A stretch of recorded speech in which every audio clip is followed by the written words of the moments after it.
9. O ito sa handa natin ngayong umaga, ang bida talaga ay... Hindi ako, okay guys? Hindi pa ako niluto. Ito, lechon. Pero may lalaban daw sa lechon natin, Mars. Meron? Ay, nako. Nako, ito nga yan. Tingnan nga natin. Sino ba yung lalaban na yan? Ay! Oh my goodness! Hala!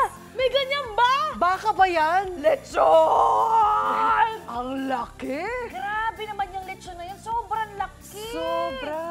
Pigi-pigi. Yan po ang viral post ni Roxanne Renomeron from Siquijor kung saan ang handa nilang lechon sa kanilang engagement party. Agaw pansin talaga. O, diba? Ang lechon kasi na extra large at 90 kilos ang bigat. Totoo ba? Oh my gosh! Parang kabayo na. Kaya nga, grabe! May ganun pala. Sana malutong pa rin siya, di ba? Sabi nga ng netizens, Lechon Pro Max daw yan. Kumbaga, ang post may mahigit 28,000 shares na.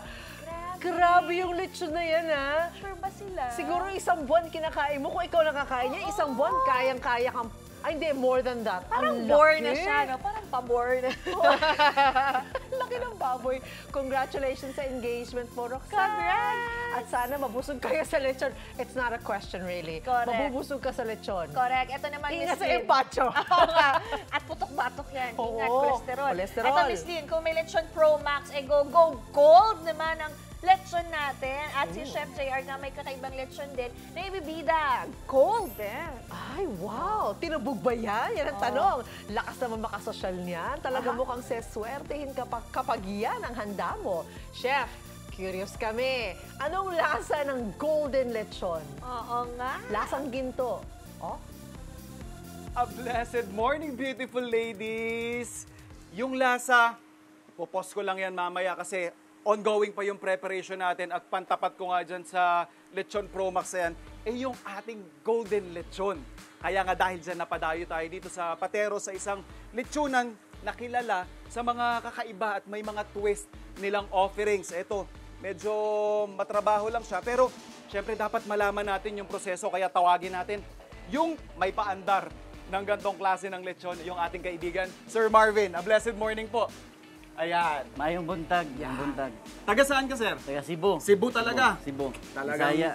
born and bred sa Cebu na nandito pinagpapatuloy yung legacy ng ating lechon.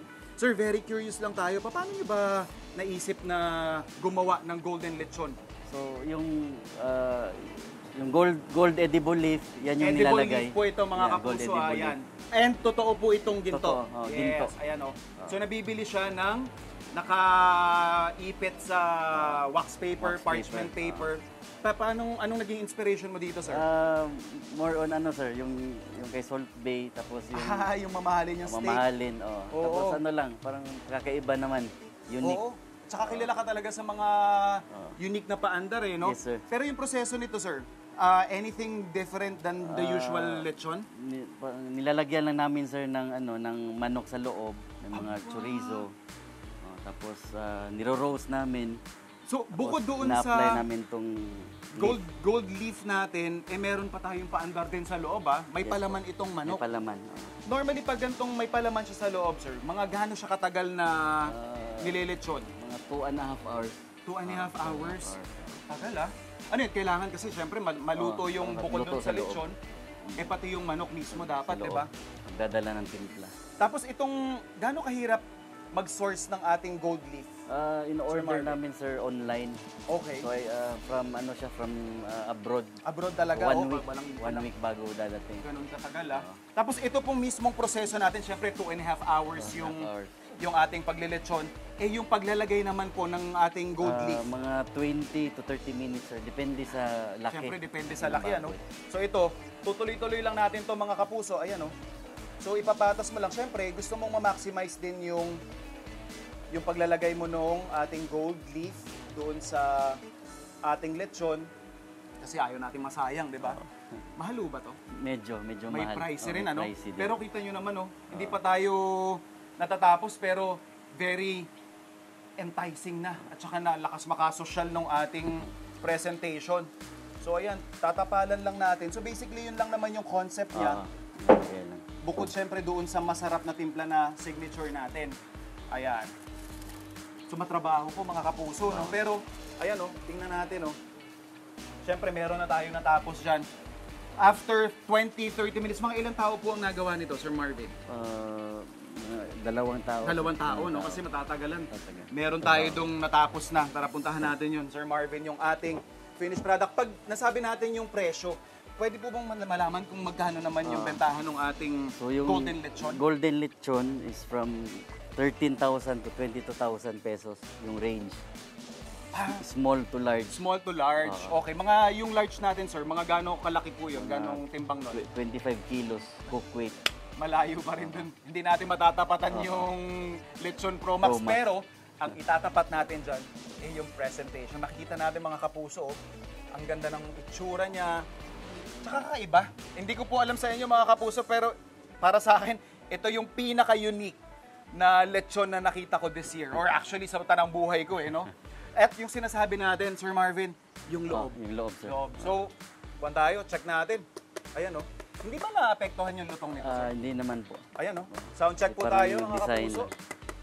Ayan, Alright, yun, Sound check. Sound check. Approve. Yung reveal natin. Kailangan makita natin yung loob. Yung mga ganito kalaki, sir, hindi lang 2 hours ito, Sobra, sir. Sobra 4 No? hours. Malaki. 3 hours. 3 hours ito. Teka, tanggalin lang muna natin to kasi nakakatakam. Sir Marvin, habang nire-reveal natin yung loob, mga kapuso, curious, alam ko, curious kayo. Tinanong na sa akin ng mga beautiful ladies natin dyan, yung lasa,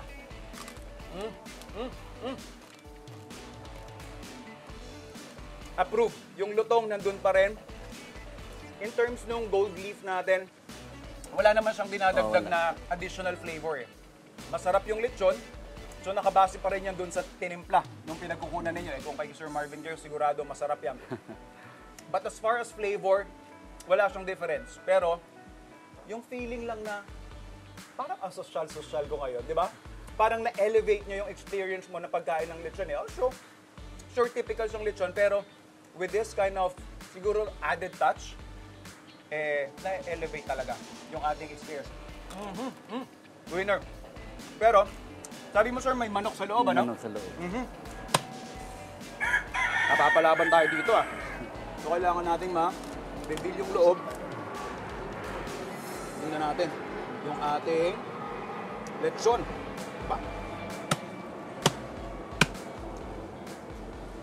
Yan. Nandito yan sa tiyan, So, kakarve lang natin ito. Ayun na.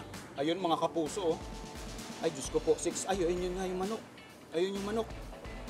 Ayun, Ang ganda ng pagkakaluto ng manok natin, sir, Steam. Oo. Hindi, syempre, mas steam na yan kasi hiwala yung direct access doon sa ating charcoal. Pero, tikman na rin natin yung ating manok. Sir Marvin, pwede pa ba silang umorder ng inyong golden lechon? For New Year, sir, sold out na po. Sold out? Full. Pero pwede ba silang bumili ng tingin Per nito? kilo. Pwede. Per kilo po, mga Available. kapuso. Magkano po ang presyo nito? 1,200 per kilo. Bukod sa ating golden lechon, ano pa po yung ating ibang ino-offer? Meron din kaming Cebu lechon. Siyempre, Cebuano Yes, sir. From 9,000 to 16,000. Okay. Tapos yung lechon de negra Yung from black. black lechon. Ay, Diyos ko, ayun. Tutungkabin na natin, mga kapuso. Kalami. Oo. Lami. Lami. Ay, Diyos ko po, mga kapuso. Lechon, soundcheck, approve. Lasa, excellent. Kahit yung stuffing, winner na winner. Presentation, fabulous. This is the right way to end our food adventure this year. Solid, Sir Marvin. Maraming salamat. Mga kapuso, sa mga kumikinang-kinang at mga golden pang food adventures, tuloy-tuloy ang tutok sa inyong pambansang morning show kung saan 25 taon kami laging una sa balita, serbisyo at saya, unang hirit! Ito, para ma-manifest pa natin ang Golden Lock sa 2025, Anjo, pwedeng handa ang Golden Lechon. Siyempre naman, at mga kapuso, si Chef JR po, yan ang Golden Food Trip this morning. Hi, Chef! Ang yaman na atake mo yan, nilelechon lang ginto. Naku, Pwede naman kami yan. Let us know. Chef! Yes, sir. I miss you! Bonggang-bongga yung lechon natin this morning, mga sir. I miss you too, brother. Eto, solid na solid. Talaga naman mga pampaswerteng binigay sa atin ng tip ng ating master feng shui expert. Eto naman, swerte din ang ating food trip sa Medianoche dahil Golden Lechon ang ating entry. Saktong-sakto pang akit ng magagandang vibrations this 2025. And yung kanina in-explain natin, basically, same lang naman yung process ng paggawa ng ating lechon except doon nga sa dalawang components na meron sila. Number 1 is eto, yung ating reveal. Mga kapuso, makikita ninyo yan. Tenen! So may kakaiba siyang stuffing. Meron po siyang chicken na nasa loob at meron din tayong chorizo. So makapapansin ninyo, this takes around mga 3 hours. Ito may onion din siya. So na-stuff tapos na-stuff ulit yung chicken natin. Yung pagkakaluto ng chicken natin is very tender. And winner na winner. Panalong-panalo po yung timpla niyan. Pasok na pasok sa ating napakagandang spread na Medianoche. Mga kapuso, yan yung this is how we end our food adventures for 2024. Looking forward, claiming better and brighter at mas masasarap na food explorations this 2025. Kaya lagi nyo samahan ang ating mga kabarkada dito sa Unang Hirit sa inyong pambansang morning show kung saan 25 taok ang laging una sa serbisyo, balita at saya. Unang Hirit! Wait lang! Huwag mo muna i-close. Mag-subscribe ka na muna sa GMA Public Affairs YouTube channel para lagi kang una sa mga latest kwento at balita. I-follow mo na rin ang official social media pages ng Unang Hirit. Thank you. O sige na,